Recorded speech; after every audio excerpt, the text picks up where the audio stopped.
There are numerous stories of people doing great things after dropping out, but that's only one small part of a whole story. So many people who dropped out did never do anything noteworthy. We don't know about them because their stories aren't as glamorous and no one wants to cover it. If your passion for studying has really died, or you really don't see a point in studying and have better plans for yourself, you need to be ready to accept more uncertainties and risks in life and willing to work even harder on what you decided to dedicate your time on instead, like pursuing music, starting a business or anything. Unless, of course, if you think you don't need to accomplish things and earn tons to live a life that is happy enough for you, or if you want to drop out to go live in the wilderness. I wanted to drop out because of the vast difference between expectations versus reality of studying physics in college. These are the phases or feelings I went through within a few months after dropping out.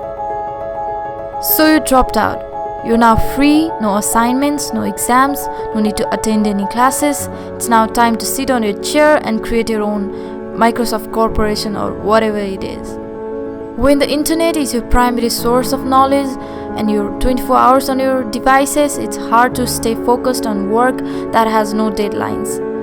In the name of looking for inspiration, you are bound to find yourself indulging in activities like binge watching movies, collecting random information about random things, and wasting time on social media.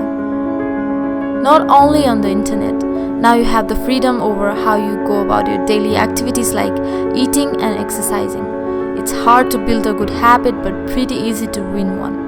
You may find yourself waking up late and sleeping late, skipping meals, because you're always on your bed or your couch watching things. After being frustrated by how things aren't going as planned, you start to have a feeling of guilt as you indulge in useless activities. This can be a shake you needed to get yourself in track and start making healthy habits. Stop letting yourself go into the downward spiral. But if you don't take any actions, doing these things and feeling guilty about it becomes a habit you can't get rid of. Now comes the time you make a routine, the perfect one. Overestimating what you can accomplish within the course of 24 hours drives you into making a routine that you can't follow, which will again take you back to guilt. Or you realize the fault and design a routine that you can actually follow.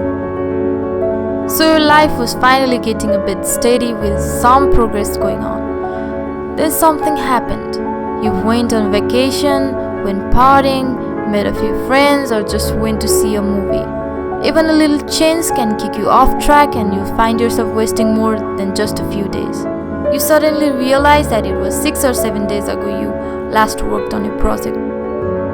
Things were looking promising, but now it looks like you're kidding yourself. Questions like, what was I even thinking? What next? And frustrations make you restless. You want to loosen up a bit, but you're scared that you might end up getting addicted or wasting your time. Nothing seems right. My friends and family wanted me to work my ass off and complete my courses no matter what. Even if I did immense hard work, I knew I wouldn't excel at it the way I wanted. I decided to rather dedicate 4 years of intense devotion into something that I thought I was good at. But after finally dropping out and trying to work on something for months, I started questioning my decision. So many struggles to get through, and you just find yourself wishing for something magical to happen. Since nothing like that happens, you realize that it's you who needs to make things happen. You will pick yourself up and do and redo your idea or the thing you've been working on until you get to the point that you don't hate it that much. After all the internal conflicts and struggles, you finally learn to find a point of balance. You realize that what you make of your life now totally depends on you. Either you can lament, complain and indulge yourself to find yourself regretting the next day, or you can work your ass off no matter what. This point of balance is where you take care of your body and mind, allow some refreshment and also accomplish little things each day and not burden yourself with unrealistic expectations.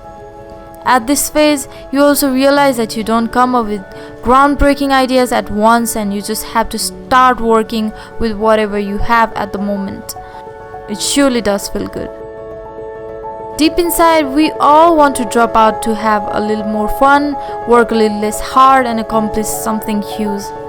Maybe it was pretty rough completing all those assignments and attending scary exams, but life after dropping out is not even a bit easier. This is what I figured out within a year of working for myself after dropping out. It's left to see what the future holds for me.